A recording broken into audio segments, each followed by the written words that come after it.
माटी मेरे देश की एक कहानी है। कुछ जानी तो कुछ पहचानी है। अमर गाथाएं इसमें वीर जवानों की, शहीदों के जज्बों और उनके बलिदानों की, अटूट विश्वास से भरे उन वादों की।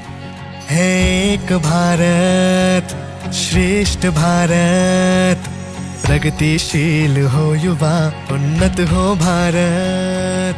आने वाले 25 साल के लिए हमें उस 5 पंच प्राण पर अपनी शक्ति को केंद्रित करनी होगी। मन से त्याग गुलामी को अब लेता प्रण ये देश है, हो पूर्ण रूप से विकसित भारत ये अपना उद्देश्य है, ये अपना उद्देश्य है।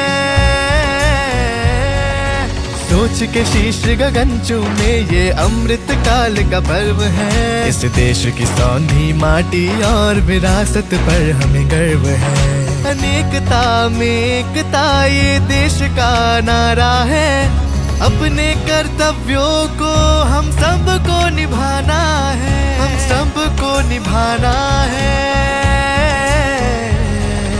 एक भारत, श्रेष्ठ भारत, प्रगतिशील हो युवा, उन्नत हो भारत।